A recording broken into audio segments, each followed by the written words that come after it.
자, 이번에는 우리 문과생들이 뭐 좋아하는 사회탐구 과목이 있다라고 생각하지는 않아요. 다 재미없죠, 공부니까. 근데 이제 돈 얘기 나오면 좀 이제 민감해지고, 그 다음에 좀 외워야 될 것도 많은 거 같고, 계산할 게 많다. 근데 계산할 게 많은 건 이과에서 해야 되는 개념이고요. 자, 문과에서 우리가 배우게 되는 아주 역사가 오래된 과목 중에 경제라고 하는 과목이 있어요. 고1 통합사회에서 잠깐 나오는 개념이고, 중학교 사회에도 나오게 되는 개념인 자본주의의 변천사 비교를 한번 해보도록 하겠습니다. 분량이 좀 되니까 집중해서 들어야 돼요. 당연히 문제는 100% 출제가 되는 겁니다. 선생님은 뭐 모든 내용 다 설명하는 거 별로 안 좋아해요. 딱 시험 문제만 나오는 걸 가르쳐주는 거 좋아하거든. 한번 볼까? 자, 자본주의는 시장 경제를 기본으로 하고, 그 다음에 경쟁을 뭐 베이스로 깔고 있는 그런 경제 체제지, 공산주의랑 좀 반대야. 근데 변천사가 자본주의는 그냥 자본주의 이렇게 된 게 아니라 예전부터 조금씩 변화를 가져오게 됐습니다. 첫 번째가 상업자본주의예요. 산업혁명 나타나고 신학로 개척되고 시장 넓어지고 이런 거야. 그렇기 때문에 상업자본주의의 기본 개념을 물어보는 문제는 등장하지 않습니다. 그럼 뭐부터 등장하게 되느냐? 다 들어보신 얘기예요. 자유방임주의라고 하는 개념이 있고요. 그 다음 뭐지? 수정자본주의라고 하는 게 있어요. 그 다음에 신자유주의라고 하는 개념이 있습니다. 이 세 개 변천사를 좀 살펴볼 건데, 자, 선생님이 예전에 뭐 다른 과목 가르쳐 줄 때도 말씀을 드렸지만 하나만 단편적으로 이건 뭘까요? 이런 거는 문제 잘 나오지 않아요. 대부분 다 비교. 그리고 조금 더 넓게 가보면 비슷해 보이는 거의 차이점과 달라 보이는 거의 공통점을 물어보는 문제가 많이 나오거든. 그게 이제 1등급과 2등급을 가리게 되는 문제지. 자, 그럼 한번 크게 한번 가볼까요? 자유방임주의랑 수정자본주의는 정반대예요. 그리고 자유방임주의랑 신자유주의는 똑같은 게 아니라 종치네요.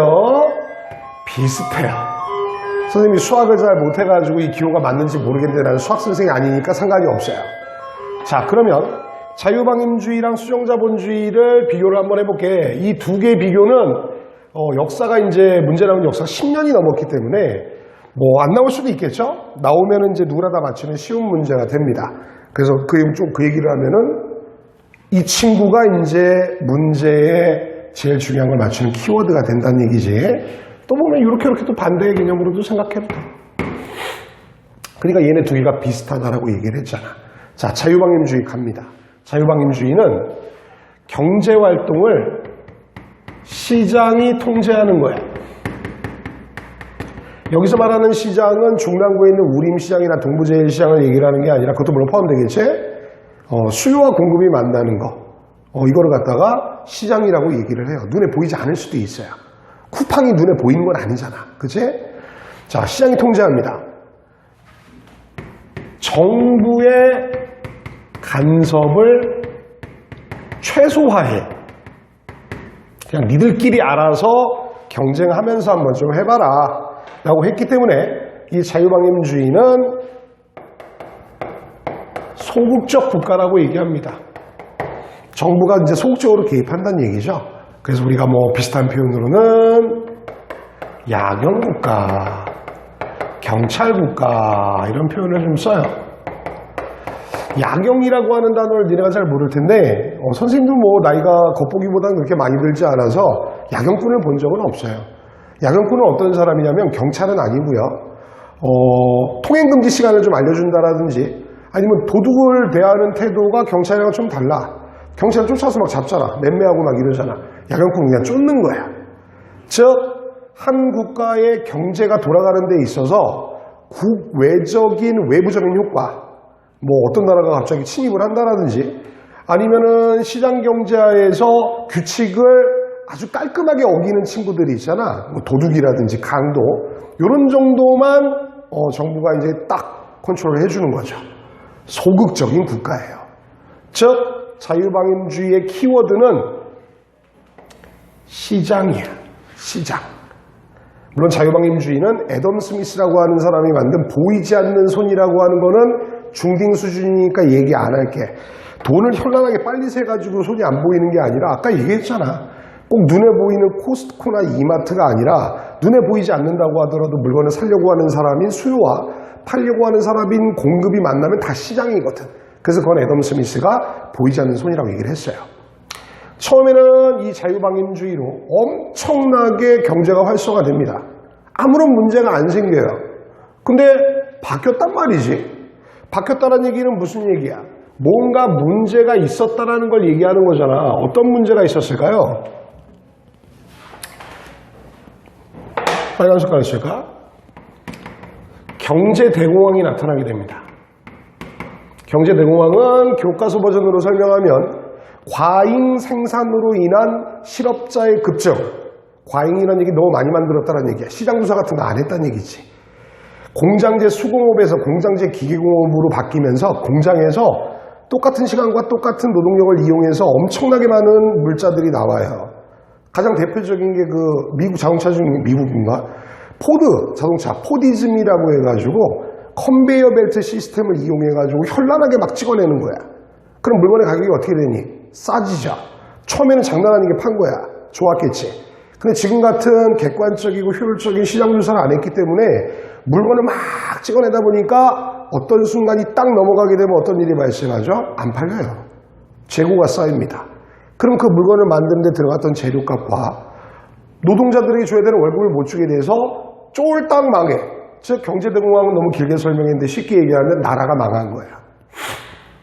노동자들이 엄청나게 많은 실업을 한 거죠. 그럼 나라가 망하면 어떻게 해야 되겠죠? 살려야 되겠죠. 살리는 방법입니다. 말 그대로 자본주의를 수정한다는 얘기야. 자본주의는 자유방임주의를 보는 것처럼 정부가 간섭 거의 하면 안 돼요. 냅둬야 돼요. 시장이 통제를 해서 완전 무한 경쟁을 해야 돼. 그러다 보니까 어떤 일이 발생해서 경제대공황이 발생했잖아.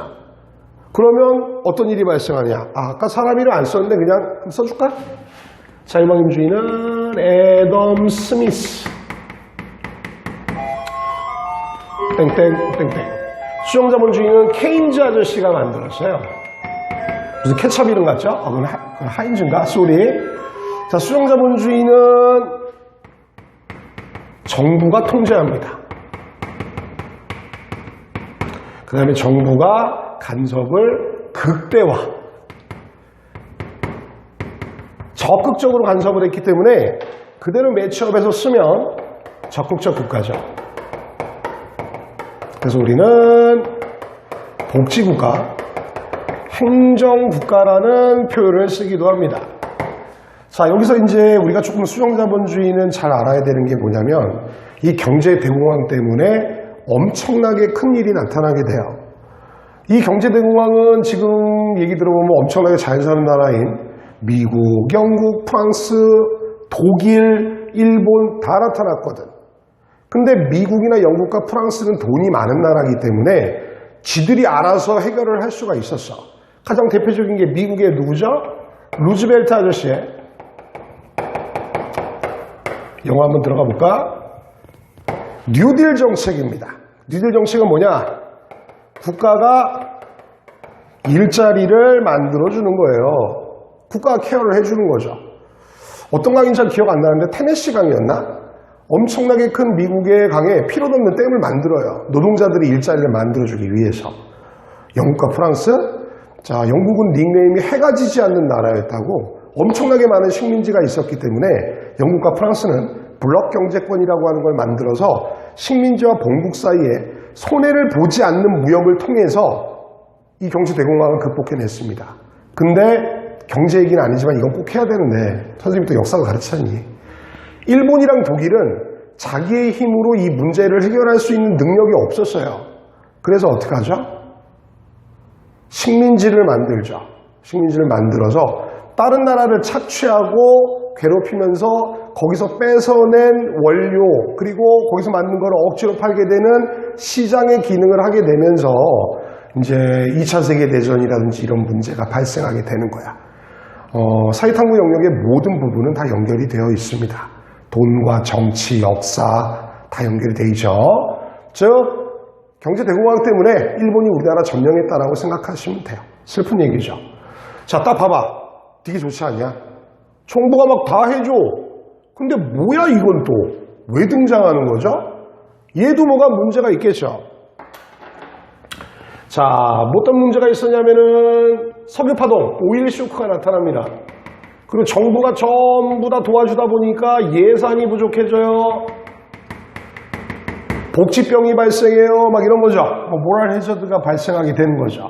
그래서 신자유주의로 들어가게 되는데, 신자유주의는 현재 대부분의 자본주의를 채택하고 있는 나라들이 이 신자유주의를 채택하고 있어요. 조금 슬퍼요. 신자유주의는 뭐냐면 교과서에 나와 있는 거 써드릴게요. 노동시장의 유연화. 되게 이름 깜찍하게 들리지. 이게 뭐냐면 전 세계의 노동시장이 다 하나가 돼버리는 거야. 그래서 값싼 노동력들이 막 들어오는 거지. 그럼 어떻게 되겠니? 국내에서는 일자리가 많이 줄어들겠죠. 지금 우리나라 현실이죠. 두 번째가 공기업 민영화.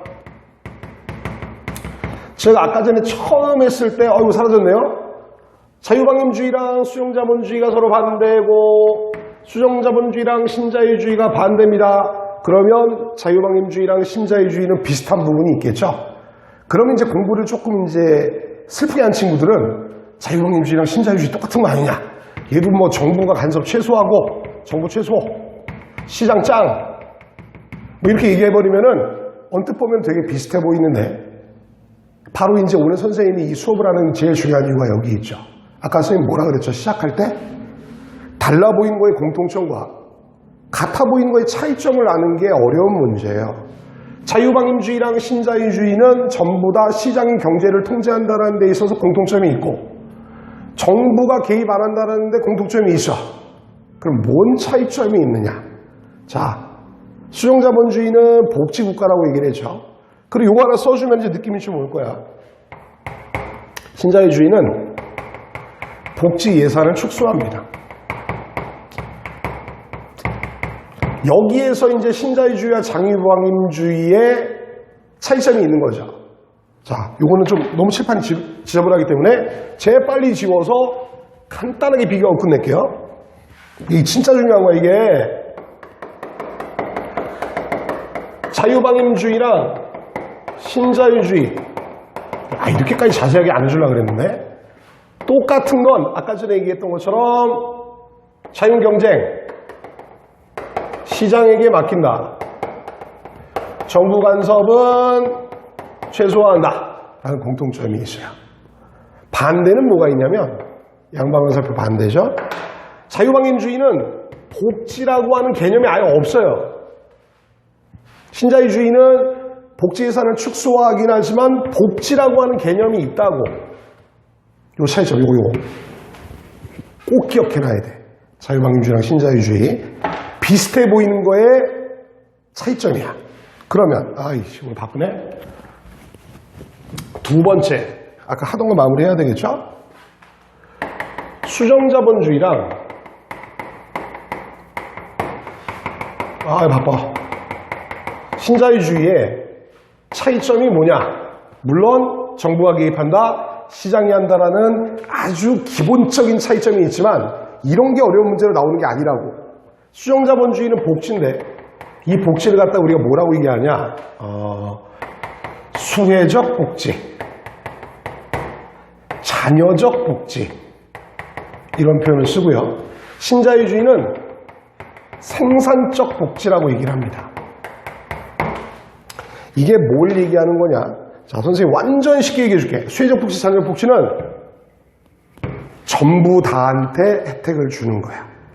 예를 들어서 알코올 중독자, 마약 중독자, 물론 그분들의 인격을 비난하는 건 아니에요.